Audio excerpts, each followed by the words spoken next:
रश्मि और अमर लॉकडाउन के चलते डेटिंग ऐप पर मिलते हैं। उसी बीच उनकी बॉन्डिंग बहुत अच्छी बन जाती है और दोनों एक दूसरे से प्यार करने लगते हैं।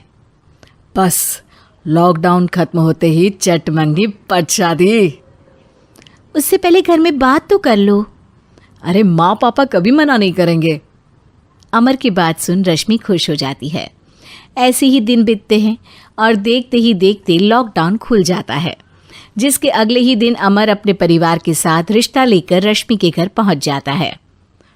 अभी लॉकडाउन खुला ही है और कोरोना तो ख़त्म भी नहीं हुआ, इसलिए ज़्यादा कुछ ना करके अगले कुछ दिनों में छोटे फंक्शन के साथ शादी कर लेते हैं। अमर के पापा की बात पर सब सहमत हो जाते हैं। कुछ दिन बाद दोनों की शादी हो जाती है और रश्मि अपने ससुराल पहुंच जाती है। बेटा, शादी तो तूने अपनी मर्जी से कर ली, लेकिन बहू को बोल देना इस घर में हुक्म मेरा ही चलेगा, इसलिए अपना राज जमाने की कोशिश भी ना करें। माँ, रश्मि को यहाँ सिर्फ प्यार, आशीर्वाद और अपनापन चाहिए, पैसा या राज नहीं। बेटी की बात पर सास मुंह बनाए वहाँ से चली जाती है और अब वो हर रोज़ रश्मि को परेशान करना और ताने देना शुरू कर देती है। देखो, ये है आजकल की लड़की, इंटरनेट पर लड़कों से बातें करते हुए इन्हें शर्म भी नहीं आती, और यहाँ तो देखो कितनी सीधी सुशील बनकर दिखा रही है। मम्मी, शादी के रिश्ते वाले इंटरनेट ऐप से जब किसी को कोई दिक्कत नहीं है, फिर डेटिंग ऐप के जरिए मिलना किस तरह गलत हो सकता है? रश्मि के डेटिंग ऐप वाली बात सुन उसकी हैरान सास तुरंत तुनक कर पूरे घर को सिर पर उठा लेती है, जिसकी आवाज़ सुन अमर और उसके पापा भी वहाँ आ जाते हैं। हाय मेरी माता, इतना बड़ा झूठ! डेटिंग ऐप को इंटरनेट के जरिए मिली है बोलकर इस कलमुही को मेरे सर ला बिठा दिया। अरे नास पिटी, तुझे जरा भी शर्म नहीं आई? वहाँ न जाने कितने लड़कों से गुलू गुलू करके तुझे मेरा ही लड़का मिला था फंसाने के लिए। माँ, मुझे तो समझ नहीं आ रहा क्या बोले जा रही हो। डेटिंग ऐप इस्तेमाल करना कोई अपराध नहीं है, और तुम रश्मि को ऐसा कैसे बोल सकती हो? मैं भी तो था उस ऐप पर। पहले उसके लिए माँ से झूठ बोला और अब लड़ाई कर रहा है। सास और अमर की बात सुनकर रश्मि हैरान खड़ी रहती है। अमर, तुमने घर में झूठ क्यों बोला? ये सब देख रही हो ना, इसी की वजह से झूठ बोलना पड़ा। एक तरफ अमर और रश्मि की ये बात चल रही होती है, वहीं दूसरी तरफ सास का नॉन स्टॉप क्लेश सबको परेशान कर देता है। सब एकदम चुप, जो हुआ सो हुआ, अब मुझे कुछ ना सुनाई दे। पति की बात सुन सास चुप होकर वहां से चली जाती है, लेकिन अब वो रश्मि के सिर दुनिया भर के सारे काम डालकर उसका जीना पहले से भी ज्यादा मुश्किल कर देती है। मम्मी, मैं आपका गुस्सा समझ सकती हूँ, आपको जो करना है कर लीजिए, मैं कभी कुछ नहीं बोलूँगी।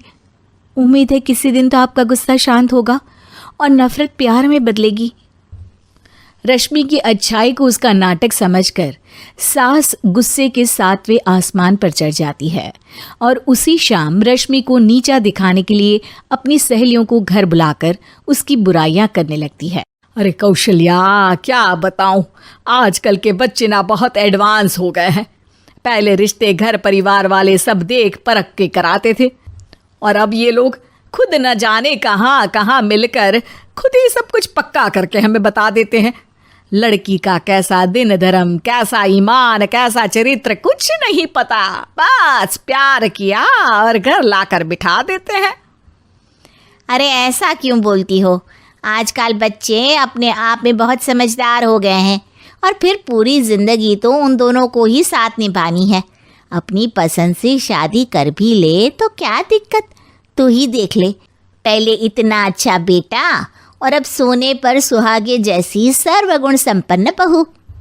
और पता है, अभी कुछ दिन पहले मेरी बेटी ने मुझे डेटिंग ऐप के बारे में बताया, जहाँ लड़का लड़की अपनी पसंद से अपने आप एक दूसरे को चुन लेते हैं, और फिर अगर सब सही रहता है तो बात आगे भी बढ़ जाती है। अरे इसमें इतना खुश होकर क्या बता रही हो? ये तो गलत है। न जाने कौन क्या है, कितना झूठ कितना सच है। अरे पर सोचो, जब तुम किसी के बताए रिश्ते को देखने जाते हो तो क्या एक ही बार देखने से सच झूठ का पता लगा सकती हो? ज़रूरी नहीं कि बच्चों का लिया फैसला हमेशा गलत हो। अरे बहुत बार हमसे भी तो गलत फैसले होते हैं ना। अच्छे बुरे लोग तो हर जगह मिल सकते हैं, फिर इसमें सिर्फ बच्चे ही गलत कैसे? सहेलियों की बात सुन सास सोच में पड़ जाती है और इसी तरह कुछ दिन बीत जाते हैं, जिसमें ना तो वो रश्मि को परेशान करती है और ना ही कोई ताना सुनाती है, जिसे देख रश्मि परेशान हो जाती है। मम्मी, आपकी तबीयत तो ठीक है ना? कुछ दिनों से देख रही हूँ आप मुझे कुछ बोलती ही नहीं। तो मेरा परेशान करना ज्यादा अच्छा लगता है क्या? नहीं, आपकी शांति उससे ज्यादा परेशान कर रही है। शांति इसलिए है क्योंकि मुझे एहसास हो गया है कि गलत तुम लोग नहीं, मेरी सोच है। प्यार तो एक सुंदर एहसास और शादी खूबसूरत साथ है। अगर ये साथ सच्चा है तो कहीं पर भी किसी भी तरह जुड़ा हो उससे कोई फर्क नहीं पड़ता। आप कौन है? इतनी अच्छी बातें मेरी पत्नी तो नहीं बोल सकती। क्या आप भी?